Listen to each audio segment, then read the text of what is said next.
Hello, it's Jimmy here at O'Reilly's, and I'm looking at here another Ford Transit. It's a MK8 and this one is a rear wheel drive. Okay, so the van has gone in lit mode, it's got the engine light on, and here's the codes that we have. Try and get the screen so you can see it. So we've got glow plug cylinder 2, glow plug cylinder 3. There's a bit of, debate about whether or not on Ford Transits that the glow plugs affect the DPF. I don't think they affect the regeneration process, as in stopping it from happening, but I do believe they do affect it slightly, as in it doesn't 100% regenerate properly because you've got a couple of glow plugs out. But this one here, this red one, this is definitely going to stop your DPF from regenerating. Exhaust gas temperature 2 circuit issue, so this got a faulty exhaust gas temperature sensor. Particle filter soot restriction. So what happens is you get a fault on this sensor, the vehicle then won't self-regenerate. You'll drive it until the DPF blocks, and then you'll get the engine light come on. So that's what's happened there. I'll start the vehicle. Got the engine light on there. So now we'll come out of the codes and we'll go to data stream.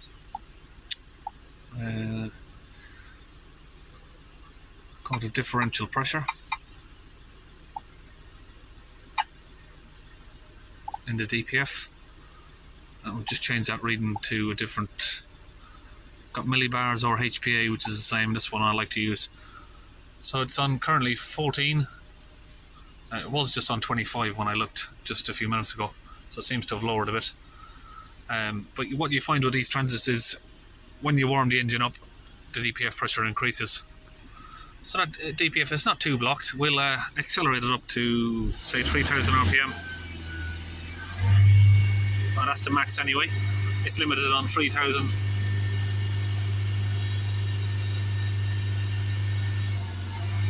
And we've got around about 196, 98 pressure. So it's borderline blocked, not terribly blocked. So now we're just going to check the exhaust gas live data here. I'm not sure if we're going to be able to see what's going on here. Exhaust recirculation valve. We have the differential pressure there. That's again on the KPA reading. So that's be 15 millibars or HPA. A little bit fiddly there to press that. So got 5 volts on the sensor 1, sensor 2, both got 5 volts on them, so we know that the power supply is there.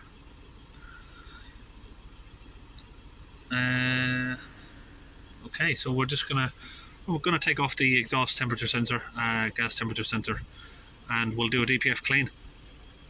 Now you might get away with not doing a DPF clean. It might, the DPF is not it's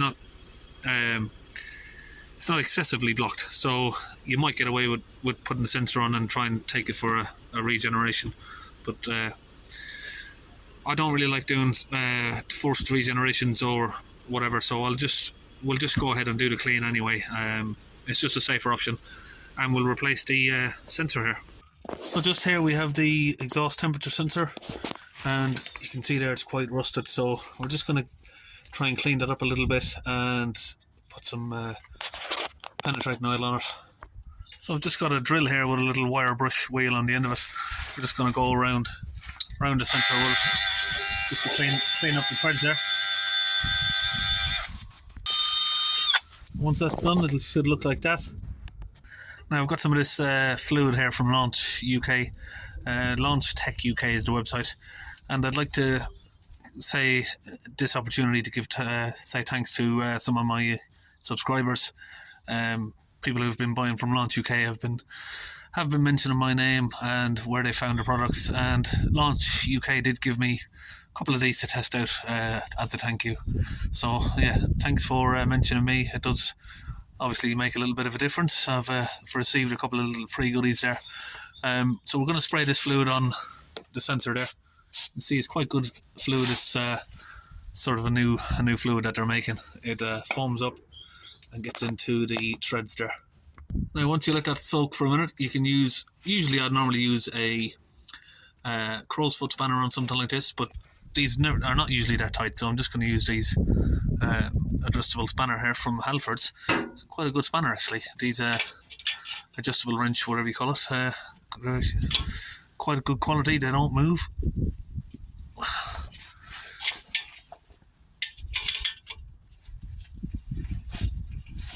Get that twisted off. Now, of course, if it's too tight, I don't recommend using an adjustable spanner, but it's just easy to carry this on me. You can adjust it to suit different sizes. I do have adjustable, well, not adjustable, crow's foot spanners, which are a little bit more suited for this sort of stuff. But you can see this is doing the job quite well. Now we've got the old sensor out. Luckily enough, I've got one here that I've had in the van for a while, so we can use that one. We'll get this put on. Okay, I'm going to use a bottle of this Launch UK DPF cleaning fluid now. Goes into the DPF cleaning gun. We just pour it in there, attach up the spray nozzle and connect it to our compressor, and we'll get that sprayed directly into the DPF. Now as we've got the temperature sensor taken out, we'll just use this hole to fill the DPF with the fluid. And it's connected there to the compressor, so we'll just spray it in now.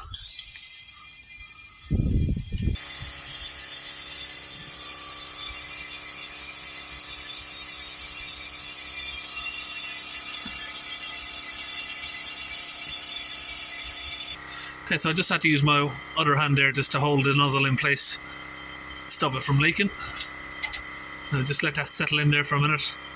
And what that fluid does is it's going to expand and it will fill the whole entire exhaust system all the way up and clean it all out. Okay, now the sensor's all back on, the fluid's in there. We can now start the vehicle up.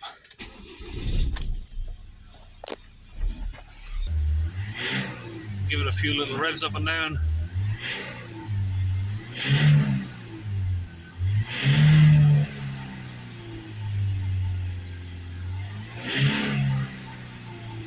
And you can see there, that's the sign that was coming up, exhaust filter at limit. So we can see the pressure there is coming down to 10. And we'll just get rid of some of these other ones so we can concentrate on that. So there's the exhaust gas pressure there, it's now at 9.5. We just got it on a little chart here. So we'll hold the revs up and see how far down we can get it to drop.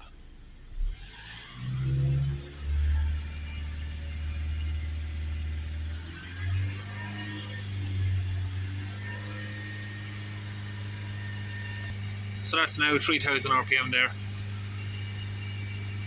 It's around about 68 at the minute. So just switch the vehicle off there for a minute, and let's get that camera to focus back in. Switch the vehicle off, and what we're going to do now, the pressure is low enough, we're going to go in and tell the vehicle it's had a new DPF. Press into the power control module, and we shall find reset the particle filter learned values. Only do it if it's had a new DPF or if it's been cleaned and your pressure is low enough. If your pressure is still high, you should not reset this because it can damage the DPF.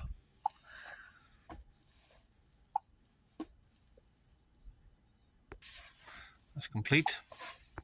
Okay, so what I've done now is I've just pressed to clear the fault memories, and now we'll just go back in and read them. So we've got no codes. So what this customer wants me to do is he just wants to see how he gets along with his DPF at the moment, and then if need be he's going to get his glow plugs done at a later time. People are always a bit reluctant to spend the money on glow plugs because he said if he doesn't necessarily need them, he doesn't want to do it. But so you can see there we've got no codes. We'll go back to the data stream. We'll press particulate filter, press those, differential pressure, that one. It's always got two of these, I don't know why, but one of them works, one doesn't, so just pick the one on the right. Let's get the pressure moved over. Let's have a look.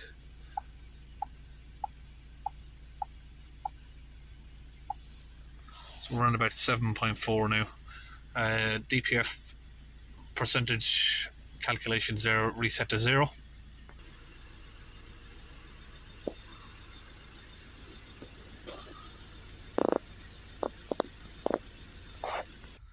That's it, we're all finished. See you on the next one.